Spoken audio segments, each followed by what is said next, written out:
Sinza mwogerako nnyo Spice passenger atudde mu mmotoka Lwaki javuga Lwaki yasalawo mbu tudde wano tudde wali tudde wano okitegeera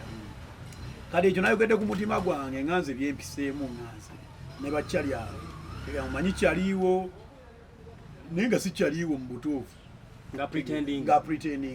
kanze nayogedde nze Lwaki wambwa era sikimenyaawo byamani mulimu gwe kubaako kukozesa abantu okitegeera nga yitasobola kola kintu nga gwafunamu amaking sure yafunamu talina kyayinza kukola kulona nga kankikole blood wange ono afunemu ye afuna wa okitegeera kale mwana si balungi mani olabita obuzibu obuvaawa ne Lwaki okusingira ddala buvaawa kwefuula muntu mulamu nga toli muntu mulamu ate nze ekimanyi okitegeera nze abantu banyo bampita wambwa naye ekirungi nnyo ne bakiŋŋamba mu gravity oli wambwa mu kifo ky'okubeerawo ne weekweka oli wambwa weefuula omuntu mulamu nze ndi straight up kati Lwaki wambwa agala zina mu vidiyo yange amanyo zina mutabani we omulenzi muntu wakera ku makya n'akubira Nick promoter w'Embaale n'agamba gravity bamutimbye wano Embaale ate naawe wamutimba lwaki tomusiba oyo aba akwagaliza omuntu akwagaliza okusiba nga tuli mmotoka ne Nick aba babiri ne wobuza Nick nga bwakubira Nick wamugamba nkufunire poliisi wano Embaale bwankubira bwangamba gravity otuuse wankulinze wano Embaale otegeera nga mpita Embaale mbu bankwate bansibe muntu akera ku makya n'akugamba mwana blood wange kankuweeyo emitwalo 10 ali n'amala n'akwata n'akuteeka mu loud speaker nga ensi yonna n'emanya sinsiba artist bonna buli muna omusajja kitolekera omukubira bunava tugamba oli munaku nnyo ononye emitwalo 10 okitegeera ekintu ng'ekyo si buli gwobeererawo gwowaayo owetaaga oveeyo gaye guni nkuwaddeyo guni muwadde guni ngenda muwa nga tonnamuwa tewetaaga kukola ekyo okitegeera ate Lwaki talina muntu gwayinza kubeererawo nga si kamera ekigere kyange kyajjanjabibwa David Muhoozi yali CDF okitegeera yakijjanjaba nagenda ninasho gye nayimbako yali ya bintu ebyo weebityo naye nga mpenyera nambuuza story ki okitegeera tolina energy gw'olina ne munnyonnyola ekigere ekyalwala nga ndwadde omupiira anjijjanjaba David Muhoozi Lwaki munyini agakuba ate nga muyimbi yeyo problem agala kuba nga artist agala kuba mu kamera agala bamulabe wana agala bamulabe wali naye tolaba amasajja nga bajeefu kiwanuka wali omuleko ngakola ne interview ne Lwaki akoze buli kimu agala kubeera nga artist Lwaki akolaganye na baba babeereddewo bo kirungi kikyabaddiza oba yalowooza kati mbu yamalayo nnyo Spice yamukkiriza ogende gundi ewa rape ku mukolo gwa rape tetwamulabako naye simanyi teyamukkiriza Spice bamenyeza okuba yali ayagala n'okujja balaka baali bize kyali wakubeereddewo n'akuyirawo omubiri wuuno lonchi wuuno buli koyagala oyisaawo ng'agamba owaayo tudduke tukole bakolagana naye fayiro yeddegeya mugirinde bolaze omutima omukyafu abadde batya okwogerako Lwaki balese fayiro zaabwe ate nga zikyajja bakyaŋŋamba ebintu bingi nze nja bituusa mu bantu bamanye nti Lwaki toli musajja mulungi nga ekifaananyi kyogezaako tteeka mu bantu mb'oli mulungi gweoyagaliza tolina gweoyagaliza kuba bulungi okitegeera wano wawala na Lydia Jasmine from nowhere Spice teyajja oba gundi ngaggulawo ennyumba ye Shiba ngagulawo Lwaki teyagenda kutazimba nko kulungi ya Shiba n'emu itibwa ate bintu bya longi tebetaaga na kuyita omanya ngeze supporting artist munnange Lwaki omuyitira gwe woofuniramu tegeera kati ye Shiba yabadde afunamu kiyaze ku supporting ka Spice ye talina we yabadde afuniramu Lwaki baamuyise nga baagala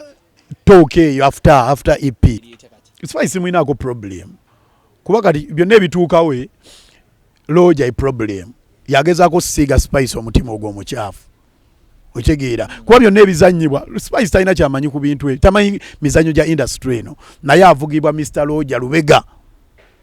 okitegeera yamuvuga yamugamba kola kino ono muwalane ono mukole kino bano babi bano okitegeera kwata oyo tomuwa nga tuli mu kamera bano bayambe nga tuli mu kamera okitegeera ani gwe baali bayambye nga tali mu kamera okitegeera naye byonna Lwaki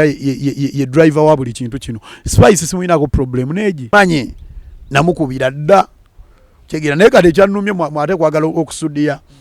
ate omuntu gwe musudiya nga nze mumanyi mbwayagaliza nnyo talina byayagaliza muntu yenna Lwaki ekyeddogo sirimanyi naye era mu fayiro omwo mwebiri muliwo yazina nze Lwaki yantambulira yaŋŋendera mu basawo nze Lwaki yakola kino otegeera fayiro zijja otegeera olina akubira nga tomumanyi namumanya nawe gravity nkulidde oyogera ku Lwaki yankola kino omusajja oyo nga sina muyimbi nga naye tomumanyi simu nejja olina akunnyonnyola ku Lwaki nuka kali baali balinda mbalwanirire sinza kwekuba tatu y'omuntu nga si mukyala wange nga nina abaana nina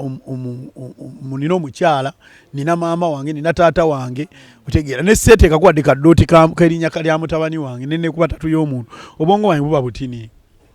otegeera bwe nkola ekintu ng'ekyo tegeera kati abayimbi bantu baawukana bagenda kera kumanya nga tebalina spice eryo tteeka naye kati ogenda kukola otya ne tatu gye weekuba otegeera naye ate abaana bo ogenda beera nabo forever otegeera gwe buuza abantu bakolaganye nabo Lwaki abantu ne bakolagana nabo ayagala balaba awo omusajja oyo talina gwayagala kukolagana naye yeyongereyo mu maaso okitegeera era agenda koma mu ggulirira ogenda ggulirira ogulirira ensi okitegeera agenda ggulirira buli omugende wa bafana omubuuze ku kiroogi ekyo okitegeera magulirire era kola byaggulirira bwolekerawo Lwaki okuwa abantu ssente togenda sigala Lwaki